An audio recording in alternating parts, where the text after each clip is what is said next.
Alhamdulillahi Rabbil Alamin, wabihi nasta'inu ala umuri dunya waddin, wa ala alihi wa ashabihi wa man tabi'ahum bi ihsanin ila yaumiddin. Amma ba'd.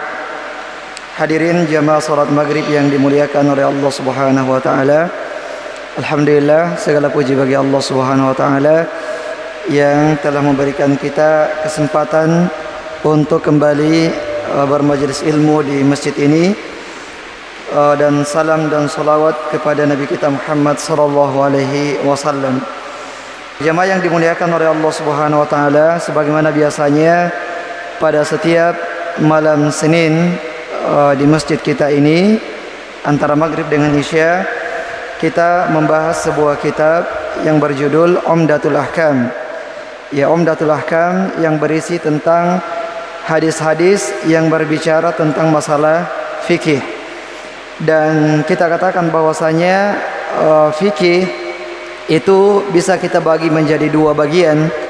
Fikih yang pertama adalah fikih ibadah, dan fikih yang kedua adalah fikih muamalat. Dan sekarang kita masih berada pada bagian yang pertama dari fikih, yaitu fikih ibadah. Dan kita masih berada pada kitabus shalah, pada bab tentang salat. Dan pada malam hari ini ya kita masuk pada subbab yang baru, yaitu subbab al-adzan, ya, bab tentang azan. Pada pertemuan yang lalu kita sudah membahas hadis yang pertama dari bab ini.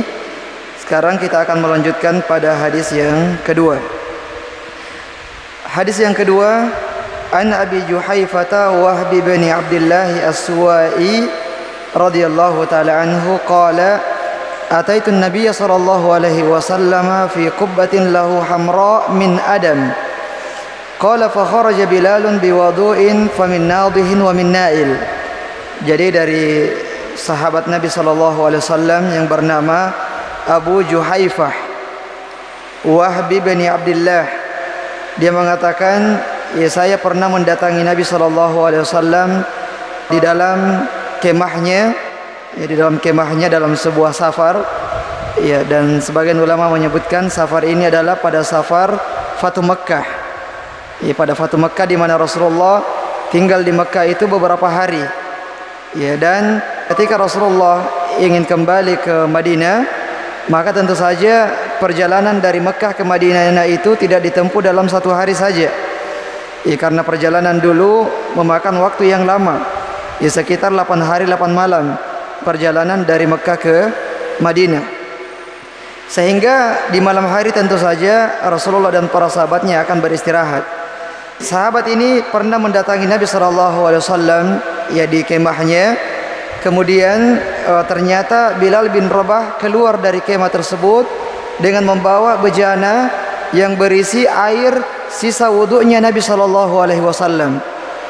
Kemudian, ya, para sahabat, ya, ketika melihat Bilal bin Rabah keluar dengan membawa bejana yang berisi sisa wudu Nabi SAW, para sahabat berhamburan dan berusaha untuk mengambil bagian dari sisa wudu Nabi SAW tersebut. Ada yang mengambilnya sedikit sehingga cuma mengusapkan ke bagian tubuhnya yang bisa diusap, dan ada yang mengambil bagian yang agak lebih banyak sehingga bisa dipercikkan ke anggota tubuhnya dan sebagainya. Yang jelas para sahabat ini bertabarruk dengan sisa wudunya Nabi kita Muhammad SAW. Dan hadis ini juga menunjukkan bahwasanya, ya, sisa dari Nabi SAW itu ada keberkahan di dalamnya. Dan perkara keberkahan, ya, apakah pada air ini ada keberkahannya, apakah sisa air minum dari fulan, dari alan, dari wali fulan, ya, apakah ada keberkahan di dalamnya? Ini adalah masalah tauqifi, ya, masalah yang, ya, nanti kita katakan ada keberkahan padanya kalau memang ada dalil yang menunjukkan ada keberkahan di dalamnya. Dan dalil ini menunjukkan bahwasanya, ya, sisanya Rasulullah itu ada keberkahan di dalamnya. Kemudian fa kharaja an-nabiy sallallahu alaihi wasallam alaihi hullatun hamra ka'anni anzuru ila bayadi saqaihi. Kemudian setelah Bilal keluar, keluar juga Nabi sallallahu alaihi wasallam dengan mengenakan pakaian berwarna merah. Pakaian berwarna merah. Dan pakaian berwarna merah ini ada hukumnya di dalam syariat kita. Nanti kita akan jelaskan. Qala fatawadda'a wa adzana Bilalun. Kemudian setelah Rasulullah keluar dan sudah berwudu, Bilal bin Rabah mengumandangkan azan untuk salat. Qala faja'altu atatabba'u fahu hahuna wa hahuna yaqulu yaminan wa shimalan yaqulu hayya 'alas shalah hayya 'alal falah. Sahabat yang menyampaikan hadis ini dia mengatakan, saya mendengarkan azan dari Bilal bin Rabah dan mengikuti gerakan mulutnya. Dan saya melihat Bilal bin Rabah pada saat mengatakan hayya 'alas shalah, dia memalingkan wajahnya ke sebelah kanan. Dan pada saat mengatakan hayya 'alal falah, Bilal bin Rabah memalingkan wajahnya ke sebelah kiri. Wajahnya saja yang dipalingkan. Kemudian thumma rukizat lahu anazatun fataqaddama wa shalla adh-dhuhra rak'ataini thumma shalla al-'ashra rak'ataini thumma lam yazal yusalli rak'ataini hatta raja'a ila al-Madinah. Kemudian setelah Bilal bin Rabah azan, maka ditancapkan tongkat di depan Nabi sallallahu alaihi wasallam, yang kemudian Rasulullah salat di depan tongkat tersebut, dan tongkat tersebut dijadikan sebagai sutrahnya, sebagai pembatasnya. Kemudian Rasulullah salat asar, salat duhur 2 rakaat. Setelah itu salat asar 2 rakaat dijamak dan diqashar karena beliau adalah musafir. Dan Rasulullah selalu menjamak dan mengqashar salatnya sampai beliau tiba di kota Madinah. Jamaah yang dimuliakan oleh Allah Subhanahu wa taala, dari hadis ini ada beberapa pelajaran yang bisa kita ambil. Yang pertama adalah hadis ini menunjukkan betapa para sahabat itu merasa bangga dan mau berlomba-lomba untuk berkhidmat kepada Nabi kita Muhammad sallallahu alaihi wasallam. Ketika ada kebutuhan Nabi SAW, para sahabat berusaha agar kiranya dialah yang memenuhi hajatnya, memenuhi kebutuhannya Nabi kita Muhammad sallallahu alaihi wasallam.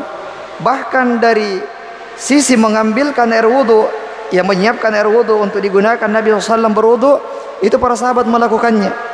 Dan setelah Rasulullah selesai berwudu, sahabat juga menyingkirkan atau mengembalikan kembali bejana tersebut. Hal ini menunjukkan bahwasanya sahabat Rasulullah SAW karena saking mengagungkannya Rasulullah dan saking menghormatinya Rasulullah, mereka berusaha untuk dialah yang berkhidmat kepada Nabi kita Muhammad SAW. Bahkan dalam masalah-masalah yang sepele. Pada pembahasan kita yang lalu, pada bab tentang mengusap di atas sepatu, kita sebutkan bahwasanya pada saat Rasulullah berwudu dan menggunakan sepatu, ketika Rasulullah sudah sampai mau mencuci kedua kakinya, sementara Rasulullah masih memakai sepatunya, ada sahabat yang hendak melepaskan sepatu Nabi kita Muhammad sallallahu alaihi wasallam. Padahal kalau kita pikir melepaskan sepatu itu adalah perkara yang sepele, perkara yang Rasulullah bisa melakukannya. Tapi sahabat ini sebagai bentuk bagaimana dia berusaha untuk berkhidmat kepada Nabi sallallahu alaihi wasallam, sampai untuk melepaskan sepatu pun mereka mau untuk melepaskan sepatunya Rasulullah sallallahu alaihi wasallam. Begitu pula dengan sahabat-sahabat yang lain seperti ibunya Anas bin Malik, di mana ketika para sahabat yang laki-laki ini ada yang menyiapkan rumahnya, wahai Rasulullah, engkau tinggal di rumah saya wahai Rasulullah. Ada yang mewakafkan tanahnya, wahai Rasulullah, tanah ini boleh dibangun di atasnya masjid. Sahabat ini, sahabiyah ini, dia mengatakan karena tidak punya apa-apa, wahai Rasulullah, saya punya anak Anas bin Malik, dia anak yang cerdas insyaallah, saya sudah hibahkan untuk anda wahai Rasulullah untuk berkhidmat kepadamu wahai Rasulullah. Sehingga Anas bin Malik sejak waktu itu menjadi pelayannya Nabi sallallahu alaihi wasallam sampai Rasulullah meninggal dunia. Nah, dan banyak contoh-contoh yang lain. Kemudian faedah yang kedua adalah di sini menunjukkan bahwasanya sisanya Rasulullah itu ada keberkahan di dalamnya. Jangankan sisa wudunya Rasulullah SAW, bahkan air ludahnya Rasulullah itu ada keberkahannya. Di mana sahabat Nabi SAW ketika sakit dan diobati dengan ludahnya Rasulullah, Allah Subhanahu wa taala akan memberikan kesembuhan kepadanya. Karena Allah Subhanahu wa taala menjadikan padanya keberkahan. Sebagaimana Ali bin Abi Thalib radhiyallahu taala anhu pada perang Khaybar, Rasulullah mencari. Rasulullah mengatakan, saya akan memberikan tabuk kepemimpinan yang akan membawa bendera pasukan Khaybar ini besok kepada orang yang Allah mencintainya dan dia juga mencintai Allah Subhanahu wa taala. Keesokan harinya, para sahabat ini berusaha untuk menonjolkan dirinya supaya dialah yang diberikan amanah tersebut. Bukan untuk mengambil amanah, bukan, tapi dia berusaha mengambil amanah tersebut karena tazkiyah dari Nabi SAW bahwasanya orang yang mengambil bendera ini adalah orang yang Allah mencintainya dan dia juga mencintai Allah Subhanahu wa taala. Namun ketika Rasulullah melihat kepada yang hadir tidak ada Ali bin Abi Thalib, Rasulullah bertanya, "Di mana Ali bin Abi Thalib?" Dikatakan kepada beliau bahwasanya Ali bin Abi Thalib sedang sakit, sedang sakit mata. Maka Rasulullah memerintahkan seseorang untuk memanggil Ali bin Abi Thalib yang sedang sakit mata. Kemudian Rasulullah meludahi matanya, dan pada waktu itu juga Allah Subhanahu wa taala memberikan kesembuhan kepada mata Ali bin Abi Thalib radhiyallahu taala anhu.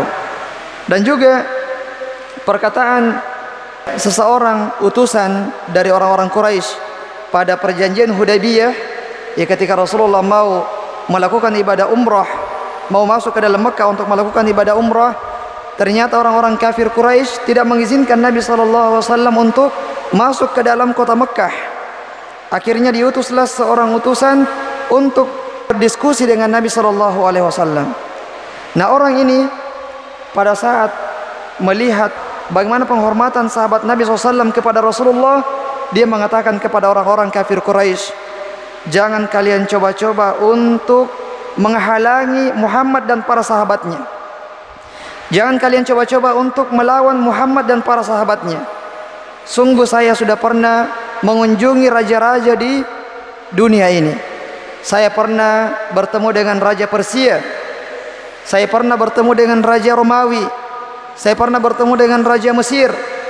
Namun saya belum pernah melihat seorang raja yang dihormati, yang dihargai oleh pengikutnya melebihi penghormatan dan penghargaan sahabat Rasulullah kepada Muhammad SAW.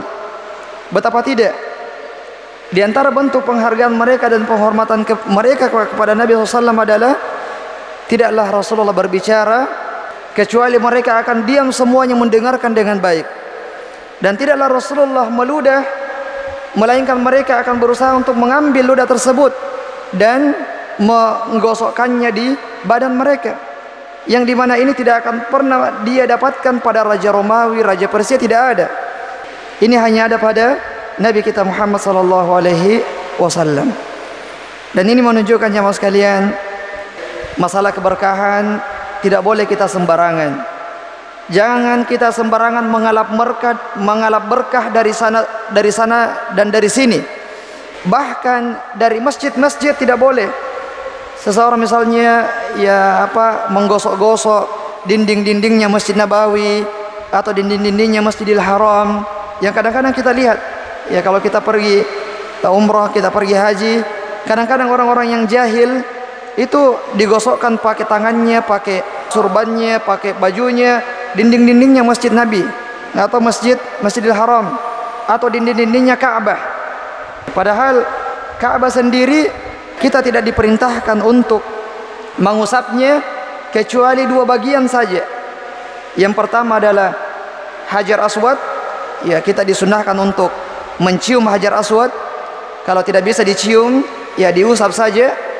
Kalau tidak bisa diusap, dilambaikan tangan saja. Dan yang kedua adalah Rukun Yamani. Rukun yamani juga disunahkan untuk diusap. Nah, selain daripada kedua tempat ini dari Ka'bah, maka tidak ada sunnahnya untuk kita mengusapnya. Tidak ada sunnahnya untuk kita menciumnya. Nah, banyak orang ya semua dinding Ka'bah itu diusap semuanya. Dari Hajar Aswad sampai Hajar Aswad lagi semuanya diusap. Padahal kita dengarkan perkataan Umar bin Khattab radhiyallahu taala anhu ketika mencium Hajar Aswad. Umar bin Khattab mengatakan, "Wallahi inni la'alamu annaka hajarun. Walaula anni ra'aitu an-nabiy sallallahu alaihi wasallam yuqabbiluk ma qabbaltuk." Demi Allah, saya sangat mengetahui bahwasanya kamu ini hanyalah sekedar batu saja. Yang seandainya saya tidak pernah melihat Nabi menciummu, maka saya tidak akan pernah menciummu. Jadi Umar bin Khattab pada saat sedang tawaf dan mencium Hajar Aswad, dia mengatakan perkataan tersebut. Apa gunanya? Untuk mengajarkan kepada orang-orang yang lain dan orang-orang yang datang setelahnya bahwasanya kita mencium Hajar Aswad itu bukan untuk mengambil keberkahan padanya, bukan. Tapi kita mencium Hajar Aswad karena mengikuti sunnah dari Nabi kita Muhammad SAW. Yang seandainya bukan sunnah, maka tidak perlu kita menciumnya. Jadi jangan sampai kemudian ya ada yang mencium Hajar Aswad dengan tujuan untuk mengambil keberkahan padanya, bukan. Bukan itu tujuannya. Tujuannya adalah untuk mengikuti sunnah Nabi kita Muhammad SAW. Apatah lagi ya kalau ada yang mengalap berkah dari kuburan, wali'udzubillah min dzalik. Ya dianggap ini kuburannya wali fulan. Ini wali dulu bisa berjalan di atas air. Ya, Masya Allah. Bisa terbang. Masya Allah. Kita tidak tahu ini waliullah atau wali syaitan. Karena kalau waliullah yang namanya karamah, itu tidak datang setiap kita mau, kita bisa melakukannya. Tapi yang namanya karamah itu Allah berikan kapan Allah kehendaki. Bukan kapan dia kehendaki oleh wali tersebut. Jadi kalau ada orang bisa berjalan di atas air kapan saja dia mau, yakinlah dia bukan waliullah, tapi dia merupakan wali syaitan. Kemudian pelajaran yang selanjutnya adalah ya tentang hukum memakai pakaian berwarna merah. Dalam sebuah hadis Rasulullah SAW atau Abdullah bin Abbas radhiyallahu taala anhu mengatakan, "Nuhitu anits thawbil ahmar." Saya dilarang oleh Rasulullah untuk mengenakan pakaian berwarna merah. Ini perkataan Abdullah bin Abbas dan dia menyandarkannya kepada Nabi SAW. Artinya ini merupakan sebuah hadis. Lalu bagaimana kita menggabungkan antara hadis ini dengan hadis yang kita sebutkan sekarang ini, di mana Rasulullah keluar dari kemahnya menggunakan pakaian berwarna merah.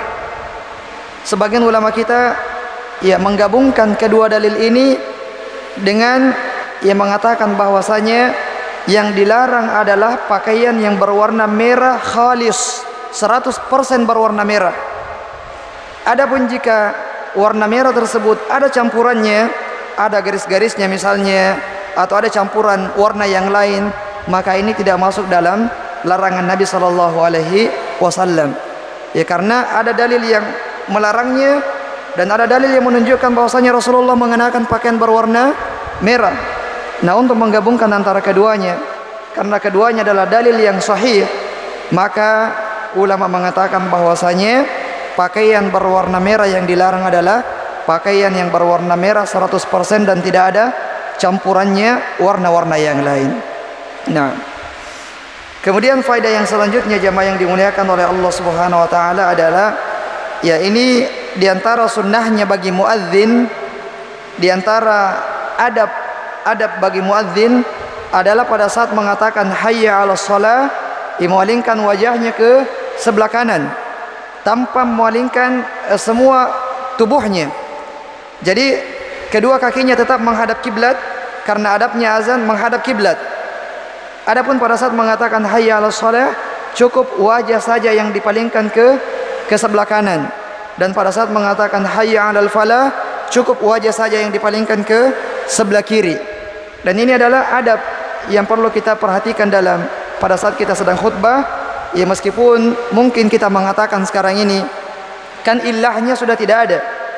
Dulu Bilal bin Rabah azan menghadap ke kanan, menghadap ke kiri, mungkin tujuannya adalah supaya suaranya itu sampai kemana-mana. Kalau sekarang kan corong itu yang ada di atas sudah ke segala penjuru. Ada yang ke barat, ada yang ke timur, ada yang ke utara dan ke selatan. Kita katakan bahwasanya tidak ada salahnya dan tidak ada beratnya bagi kita bagi muazzin ya untuk menghadapkan wajahnya ke sebelah kanan pada saat mengatakan hayya 'alal falah, hayya 'alas shalah, dan ke sebelah kiri pada saat mengatakan hayya 'alal falah. Karena ini merupakan sebuah adab yang kita lakukan, insyaallah akan mendapatkan pahala dari Allah Subhanahu wa taala. Kemudian faedah yang selanjutnya adalah ya tentang meletakkan sutrah pada saat kita sholat. Sebagaimana Rasulullah ketika Rasulullah mau sholat, baik ketika mukim ataupun ketika safar, maka Rasulullah akan menancapkan tongkat di hadapannya sebagai sutrah. Dan ini juga menunjukkan bahwasanya sutrah itu yang paling diperhatikan adalah tingginya dan bukan lebarnya. Meskipun dia tidak lebar, tongkat seperti tiang ini misalnya, itu sudah cukup. Tapi tingginya adalah sekitar 1 hasta atau sekitar 30 cm atau 40 cm atau lebih dari itu tidak mengapa. Jadi meletakkan sutrah pada saat kita sholat ini merupakan sunnah Nabi SAW. Bahkan sebagian ulama mengatakan wajib.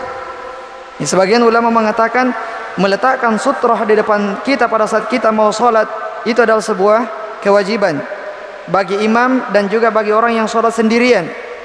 Adapun bagi makmum, maka tidak ada tuntunan bagi makmum untuk meletakkan sutrah di hadapannya, karena sutrahnya imam itu sudah menjadi sutrah bagi para makmum yang ada di belakangnya. Dan boleh ketika misalnya kita masuk ke dalam masjid dan kita dapati misalnya sudah penuh, boleh kita lewat di depannya makmum.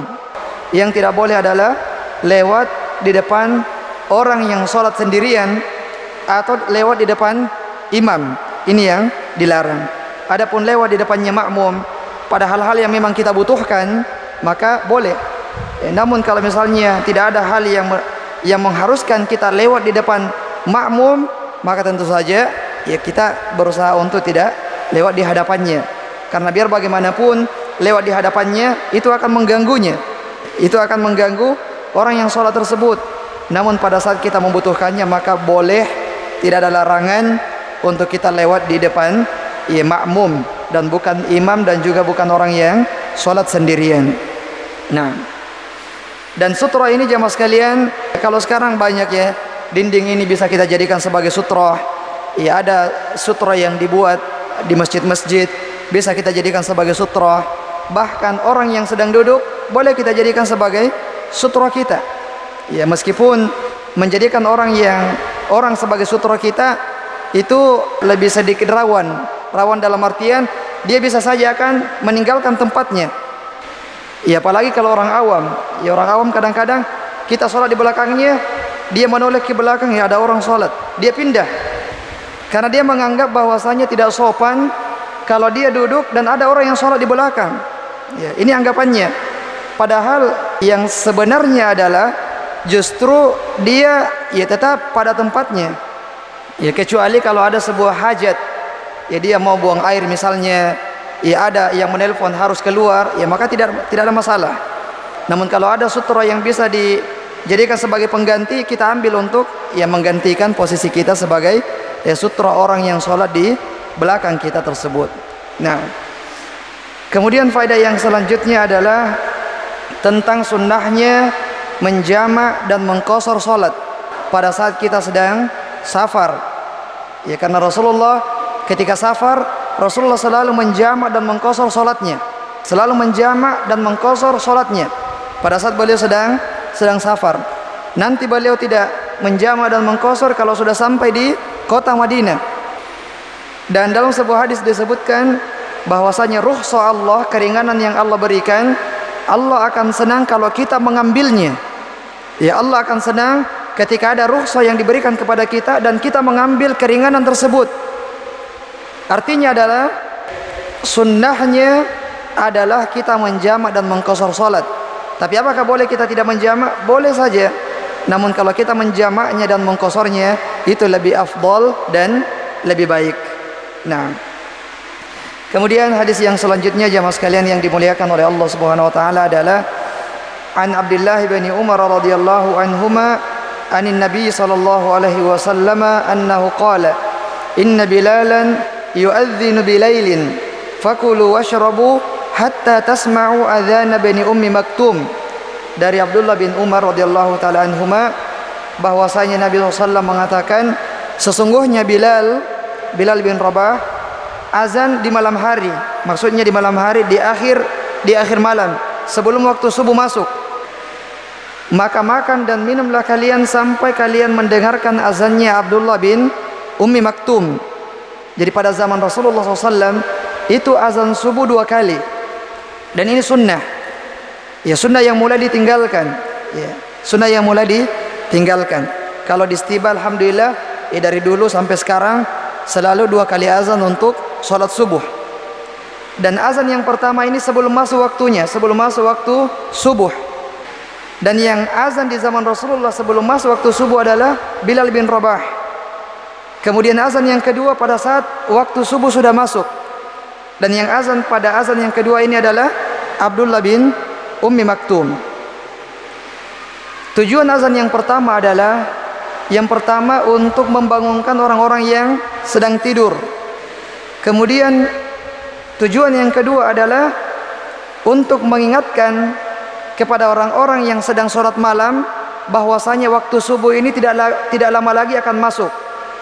Kemudian yang ketiga adalah juga mengingatkan untuk orang-orang yang mau makan sahur, silahkan makan sahur kalau sudah mendengarkan azannya Bilal bin Rabah, dan berhenti dari makan dan minum kalau sudah mendengarkan azannya Abdullah bin Ummi Maktum. Nah, kemudian faedah yang kedua dari hadis ini jamaah sekalian yang dimuliakan oleh Allah Subhanahu wa taala adalah yang namanya imsak. Waktu imsak maksudnya adalah ya tidak makan dan minum lagi adalah pada saat sudah masuk waktu subuh. Jadi sebelum masuk waktu subuh, kalau ada orang yang mau makan, ada orang yang mau minum, maka masih boleh. Meskipun sudah bunyi komoni nikoe, masih boleh. Ya, masih boleh kita makan dan minum. Yang biasa orang 10 menit, 15 menit sebelum waktu subuh sudah bunyi. Kadang-kadang orang sudah jangan makan lagi karena sudah bunyi. Tidak. Tapi waktu imsak yang benar adalah pada saat sudah masuk waktu subuh. Sebagaimana sabda Nabi SAW yang kita sebutkan sekarang ini. Namun jangan juga nanti kita mau makan dan minum kalau sudah mau masuk waktu, misalnya 10 menit lagi atau 5 menit lagi baru kita makan. Karena kita tidak akan khusyuk makan. Tidak akan khusyuk. Masih mau nanti menambah, sudah mau waktu akhirnya berhenti. Bagusnya adalah sebagaimana yang dilakukan oleh Rasulullah SAW, berhenti makan dan minum itu sekitar 10 menit atau 15 menit sebelum masuk waktu subuh. Jadi sudah selesai makan dan minum, masih ada waktu tersisa 10 menit atau 15 menit sebelum masuk waktu subuh. Jadi ini adalah yang pertengahan antara orang-orang yang terlalu cepat makan sahurnya, kadang-kadang baru jam 3 sudah makan sahur, ada yang baru jam 2 sudah makan sahur.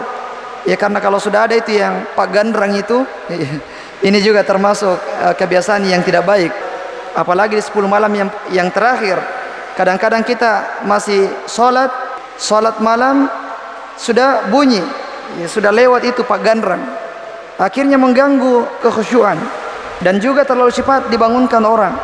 Padahal sebaiknya makan sahur itu diakhirkan. Jangan disegerakan makan sahurnya. Sunnahnya adalah mengakhirkan makan sahur. Kemudian hadis yang terakhir jamaah sekalian yang dimuliakan oleh Allah Subhanahu wa taala adalah an Abi Sa'id Al-Khudri radhiyallahu anhu qala Rasulullah sallallahu alaihi wasallam idza sami'tumul muadzin faqulu mithla ma yaqul. Kalau kalian mendengarkan azan, maka ucapkanlah seperti apa yang diucapkan oleh muadzin. Kalau muadzin mengatakan Allahu Akbar, kita mengatakan Allahu Akbar. Asyhadu an la ilaha illallah, asyhadu an la ilaha illallah. Kecuali pada 2 kalimat. Kalimat yang pertama hayya 'alas shalah dan hayya 'alal falah. Ketika muazin mengatakan hayya 'alas shalah dan hayya 'alal falah, kita menjawab dengan mengatakan la haula wala quwata illa billah. Kenapa kedua kalimat ini kita tidak menjawab dengan kalimat yang sama? Karena kedua kalimat ini adalah kalimat ajakan. Muazzin memanggil kita untuk salat. Muazzin memanggil kita untuk menuju kemenangan. Maka tidak pas kalau kita mengucapkan dengan kalimat yang sama. Kita dipanggil, kita memanggil juga hayya 'alas shalah, kita juga mengatakan hayya 'alas shalah. Tapi kita mengatakan la haula wala quwata illa billah. Maknanya tidak ada daya dan upaya kecuali dari Allah Subhanahu wa taala. Maksudnya adalah untuk menghadiri salat sekalipun itu kita membutuhkan pertolongan dari Allah Subhanahu wa taala. Itu kita membutuhkan kekuatan yang datang dari Allah Subhanahu wa taala. Kalau kita sendiri tidak. Kita adalah orang yang lemah, semuanya kita membutuhkan pertolongan dan kekuatan dari Allah Subhanahu wa taala. Dalam sebuah hadis Rasulullah mengajarkan kepada kita sebuah doa. Ya Hayyu ya Qayyum bi rahmatika astaghits wa aslih li sya'ni kullahu wa la takilni ila nafsi tarfata ain. Wahai ya Allah yang Maha hidup lagi Maha berdiri sendiri, sesungguhnya saya berlindung kepadamu dan janganlah engkau meninggalkan saya terhadap urusan saya meskipun sekejap mata. Doanya Rasulullah berdoa kepada Allah supaya Allah tidak meninggalkannya bersama dengan urusannya sekejap mata. Artinya adalah semua perkara Rasulullah itu disandarkan kepada Allah Subhanahu wa taala. Termasuk pada perkara ibadah, kita mau salat, kita mohon pertolongan kepada Allah untuk bisa mengerjakannya dengan baik. Baik. Sekira ini jamaah sekalian yang dimuliakan oleh Allah Subhanahu wa taala, kita tutup dengan doa kafaratul majelis. Ya subhanakallahumma bihamdik, asyhadu an la ilaha illa anta astaghfiruka wa atubu ilaik. Wa akhir da'wana alhamdulillahi rabbil alamin. Wassalamualaikum warahmatullahi wabarakatuh.